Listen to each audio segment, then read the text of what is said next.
This is Chapter 9, Lesson 4, Guided Practice. It's called Mean Absolute Deviation.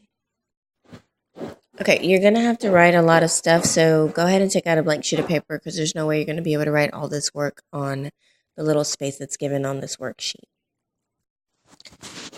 Number 1 says determine the mean absolute deviation for each of the set of data.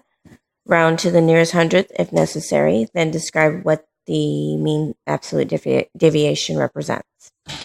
Okay, to find the mean absolute deviation, what you want to do is find the average or the mean first. So you're going to add up all your numbers and divide it by how many there are. Okay, when you add them all up, that should give you 920, and I'll divide that by 10, and it should give you 92. Once you get your average or your mean, you're going to subtract that from each number.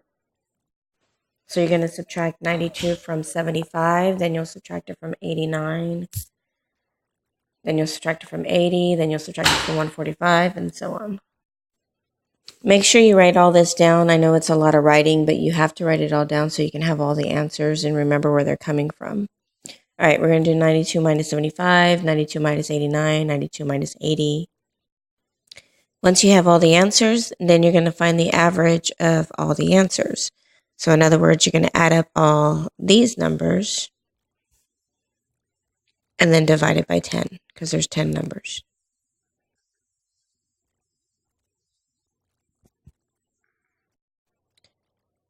All right, we added all those together. It should give us 146, and then divide that by 10.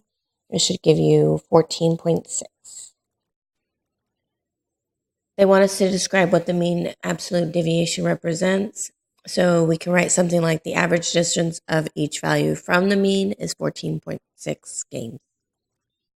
For number 2, you're going to do the same thing. Add up 47 plus the 35 plus the 46 plus the 56 and so on. This time you'll divide it by 8 because there's 8 numbers.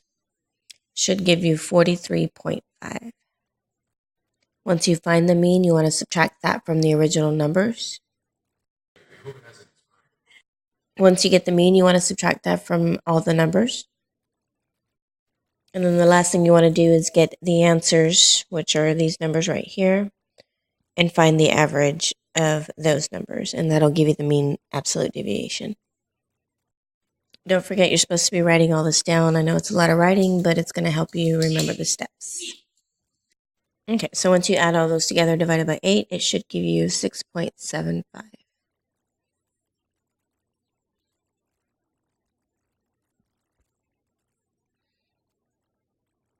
To describe it, you can say something like the average distance of each value from the mean is 6.75 calories. All right, number 3 says the table shows the number of minutes Sherry exercised each day for 2 weeks. Determine the mean absolute variation for each set of data. Round to the nearest hundredth if necessary, then write a few sentences comparing their variation. All right, so we're going to go ahead and do week 1 first. So you're going to add up those, 6, 7 numbers, and then divide it by 7. That should give you a mean or an average of 25. Then you're going to subtract 25 from all the original numbers. All right, once you do that, your last step is to find the average of the answers, which of course are in green. You add them all together, it should give you 60. Divide that by 7. Should give you 8.57, or approximately because I'm rounding. So the mean absolute variation for week 1 is 8.57. Now let's do week 2, add those all up and divide it by 7. The average or the mean of that should be 30. Now you want to subtract 30 from all the original numbers. Once you do that, then you're going to find the average of the answers, which are in green again. First you add them all together, should give you 100. Divide that by 7.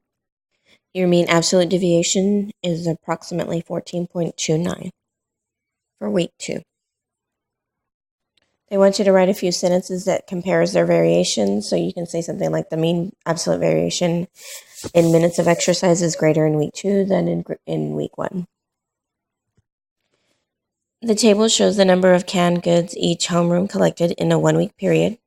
Determine the mean absolute variation for each set of data, round to the nearest hundredth if necessary. Then write a few sentences comparing their variation. For the first room 101, you want to add them all up, divided by 7. Should give you 329, divide that by 7. And your mean should be 47.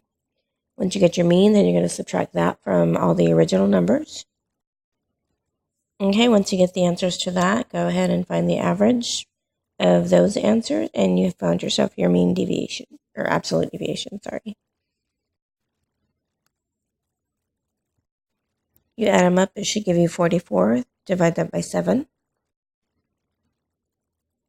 Your mean absolute deviation should be approximately 6.29 cans. Remember, that's for room 101, so now we're going to do room 102. Okay, let's start by adding them all up. It should give you 301. Divide that by 7, it should give you 43. So the mean or the average is 43. Once you do that, then you're going to find the average of the answers, and that's going to be your mean absolute deviation.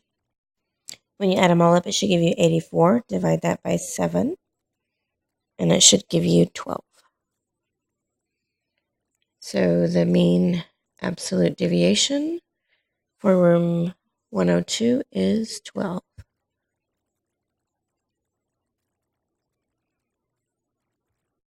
They wanted us to write a few sentences comparing them, so you can write something like, the mean absolute deviation in the number of canned foods is greater in room 102 than in room 101.